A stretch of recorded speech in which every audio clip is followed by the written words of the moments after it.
ಈಗ ಇದು ಹೇಳಬೇಕಾ ಇದು ಅದು ಬೇಡ. ಓಕೆ, ಈಗ ಇನ್ನೊಂದು ವಿಶೇಷವಾದಂಥ ಅಭಿಯಾನವನ್ನು ಈ ಫೆಬ್ರವರಿ ತಿಂಗಳಲ್ಲಿ ನಾವು ಮಾಡಿದ್ದೀವಿ. ಅದೇನಂತ ಹೇಳಿದ್ರೆ 3 ಐಟಮ್ಗಳ ಮೇಲೆ ಮಾಡೋದು. ಒಂದು ನೀರಿನ ಬಾಟಲ್, ಆಯಿತಾ, ಅದರಲ್ಲಿ ಇದು ರಾಜ್ಯಾದ್ಯಂತ ಮಾಡಿರುವಂಥದ್ದು. ನೀರ್ದು 288 ವಿಶ್ಲೇಷಣೆ ಒಳಪಡಿಸಿದ್ದು. ಅದರಲ್ಲಿ ಅದು ಇನ್ನೂ ಕೂಡ ವಿಶ್ಲೇಷಣೆ ಕಾರ್ಯ ಪ್ರಗತಿಯಲ್ಲಿದೆ. ಅದು ರಿಸಲ್ಟ್ ಇನ್ನೂ ಬರಬೇಕೀಗ. ಈಗ 288 ಮಾಡಿಸಿದ್ವಿ. ಈ ಯಾವುದು ಹಸಿರು ಬಟಾಣಿ ಇದೆ ಅದರಲ್ಲಿ ಆರ್ಟಿಫಿಷಿಯಲ್ ಕಲರ್ ಯೂಸ್ ಮಾಡ್ತಾರೆ ಅಂತ ನಮ್ಮ ಕಂಪ್ಲೇಂಟ್ ಬಂದಿತ್ತು. ಸೊ ಅದ್ರ ಮೇಲೆ 106 ಮಾದರಿಗಳನ್ನ ಸಂಗ್ರಹಣೆ ಮಾಡಿ ಅದರಲ್ಲಿ 31 ಮಾದರಿಗಳು 106ರಲ್ಲಿ 31 ಕಂಪ್ಲೀಟ್ ಆಗಿದೆ ಏನು ವಿಶ್ಲೇಷಣೆ. 31ರಲ್ಲಿ 26 ಅಸುರಕ್ಷಿತ ಆಗಿದೆ. 31ರಲ್ಲಿ 26 ಅಸುರಕ್ಷಿತ, 5 ಮಾತ್ರ ಸುರಕ್ಷಿತ. ಇನ್ನೂ ಬೇರೆದೆಲ್ಲ ರಿಸಲ್ಟ್ಸ್ ಬರಬೇಕು. 106ರಲ್ಲಿ ಕೇವಲ 31 ಮಾತ್ರ ಬಂದಿದೆ. ಸೊ ಇದು ಖಂಡಿತವಾಗಿಯೂ ಇದು ಅಂದರೆ ಏನಂತ ಹೇಳಿದ್ರೆ ಕಲರಿಂಗ್ ಏಜೆಂಟ್ ಯೂಸ್ ಮಾಡ್ತಾ ಇರುವಂಥದ್ದು.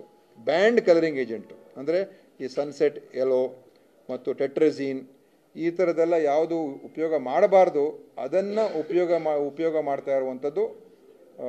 ಅದಕ್ಕೋಸ್ಕರ ಇದು ಫೇಲ್ಯೂರ್ ಆಗಿದೆ. ಇದೆಲ್ಲ ಬ್ಯಾಂಡ್ ಕೆಮಿಕಲ್ಸು ಇದು ಕಾರ್ಸಿನೋಜೆನಿಕ್ ಅಂತಲೂ ಹೇಳ್ತಾರೆ ಮತ್ತು ಇದು ಬಳಕೆ ಮಾಡಬಾರ್ದು ಅಂತ ಸ್ಪಷ್ಟವಾದಂಥ ಇದು ಕಾನೂನು. ಸೊ ಇದು ಸ್ವಲ್ಪ ನಮಗೆ ಆತಂಕನೇ, ಯಾಕಂದರೆ ಇಷ್ಟೊಂದು ದೊಡ್ಡ ಪ್ರಮಾಣದಲ್ಲಿ ಉಪಯೋಗ ಆಗ್ತಾ ಇದೆ ಅಂತ ಪ್ರೂವ್ ಆಯಿತು.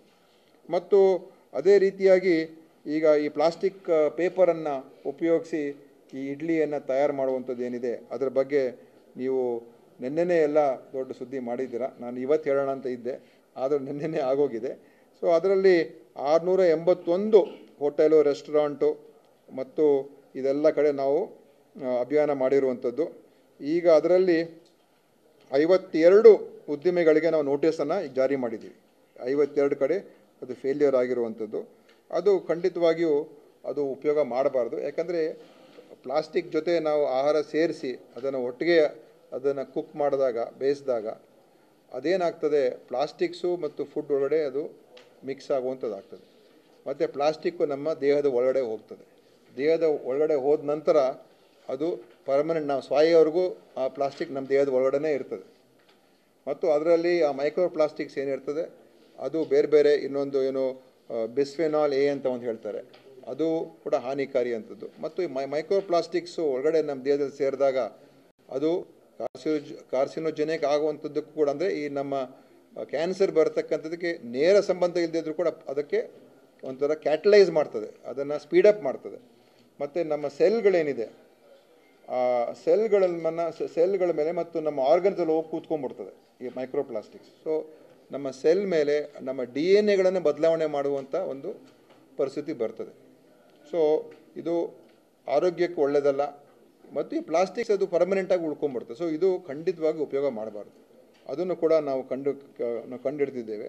ಸೊ ಈ ಥರ ಇದ್ದಾಗ ನಾವು ಈ ಕ್ರಮಗಳನ್ನು ನಾವು ತಗೊಳ್ತಾ ಇರುವಂಥದ್ದು ಏನು ಸುರಕ್ಷತೆ ಮತ್ತು ಗುಣಮಟ್ಟ ಎರಡರ ಬಗ್ಗೆ ಆದ್ಯತೆ ಕೊಟ್ಟು ನಮ್ಮ ಇಲಾಖೆ ಇದು ಪ್ರತಿ ತಿಂಗಳು ಕಾರ್ಯಾಚರಣೆ ಮಾಡ್ತಾ ಇರ್ತಾರೆ. ಪ್ರತಿ ತಿಂಗಳು ನಮಗೆ ಏನು ಕಾರ್ಯಾಚರಣೆ ವರದಿ ಇರ್ತದೆ ಅದನ್ನು ಅದನ್ನು ಬಹಿರಂಗಪಡಿಸ್ತಕ್ಕಂಥದ್ದು ಕೂಡ ಮಾಡ್ತೀವಿ. ಸಾರ್ವಜನಿಕರಲ್ಲಿ ನಾವು ಇದನ್ನು ಗೊತ್ತಾಗಬೇಕು, ತಯಾರಿಕರಿಗೆ ಗೊತ್ತಾಗಬೇಕು. ಒಂದು ಕಡೆ ಕಾನೂನಿನ ಒಂದು ಕ್ರಮ, ಇನ್ನೊಂದು ಕಡೆ ಅವ್ರದ್ದೇ ಸ್ವಯಂ ಇದರ ಬಗ್ಗೆ ಅವರು ಅರ್ಥ ಮಾಡಿಕೊಂಡು ಅವರು ಸರಿಪಡಿಸ್ಕೊಳ್ತಕ್ಕಂಥದ್ದು ಕೂಡ ಮಾಡ್ಕೋಬೇಕು. ಮತ್ತು ಗ್ರಾಹಕರು ಅವರು ಕೂಡ ಇದ್ರ ಬಗ್ಗೆ ಜಾಗೃತಿ ಇರಬೇಕು.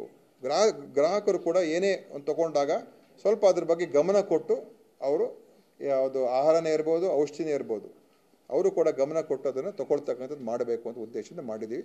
ಸೊ ಇಷ್ಟು ಇವತ್ತು ಆಗಿದೆ. ನಿಮ್ದು ಏನಾದರೂ ಬಹುಶಃ ಪ್ರಶ್ನೆ ಕೇಳುವಂಥದ್ದು ಇನ್ನೇನಿಲ್ಲ, ಎಲ್ಲ ಹೇಳ್ಬಿಟ್ಟಿದ್ದೀವಿ. ಮತ್ತು ನಮ್ಮ ಪತ್ರಿಕಾ ಪ್ರಕಟಣೆಯಲ್ಲಿ ಎಲ್ಲ ಡೇಟಾ ಇದೆ. ಅದು ಬಿಟ್ಟು ಇನ್ನೇನೋ ಇದ್ರೆ ಕೇಳಿ. ಔಷಧಿಗಳು 58 ಗುಣಮಟ್ಟ ಇಲ್ಲ ಅಂತ ಹೇಳ್ತಾ ಇದ್ದಾರೆ. ಜನವರಿಯಲ್ಲಿ 106, ಫೆಬ್ರವರಿಯಲ್ಲಿ 58. ಯಾವ್ಯಾವ ಔಷಧಿ ಯಾವ ಅಂಶವನ್ನು ಇಟ್ಕೊಂಡು ಟೆಸ್ಟ್ ಮಾಡಿದ್ರು? ಔಷಧಿಗಳ ಹೆಸರು ಹೇಳಿದ್ರೆ ಜನರು ಜಾಗೃತರಾಗ್ತಾರೆ.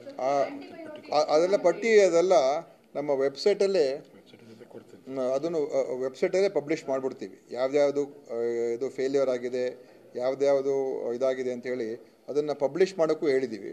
ನಿಮಗೂ ಕೂಡ ಡೀಟೇಲ್ಸ್ ಎಲ್ಲ ಬೇಕಾದ್ರೆ ಕೊಡೋಣ. ಬೇಕಾದ ಯಾವ ಔಷಧಿ ಫೇಲ್ಯೂರ್ ಆಯಿತು, ಯಾವ ಕಂಪ್ನಿ ಫೇಲ್ಯೂರ್ ಆಯಿತು, ಅದನ್ನು ನಾನು ಹೇಳಿರುವಂಥದ್ದು ಏನಂದರೆ, ಎಲ್ಲ ನಾವು ಏನೇನು ಟೆಸ್ಟ್ ಮಾಡ್ತೀವಿ ನಮ್ಮ ಡ್ರಗ್ ಇನ್ಸ್ಪೆಕ್ಟರ್ಗಳು, ಅದನ್ನು ಈಗ ನೀವು ಮಾಡಿದ್ದೀರಾ ಅಲ್ಲ ವೆಬ್ಸೈಟಲ್ಲಿ ಹಾಕೋದಕ್ಕೆ? ಹಾಂ, ಅದೇ ನಾನೇನು ಹೇಳಿದಂತೆ, ಯಾವುದೇ ವಿಶ್ಲೇಷಣೆ ಮಾಡಿದ್ರೆ ನಮ್ಮ ರಿಸಲ್ಟ್ಸ್ ಏನಿದೆ ಅದನ್ನು ನಮ್ಮ ವೆಬ್ಸೈಟಲ್ಲಿ ಹಾಕ್ಬಿಡ್ಬೇಕು.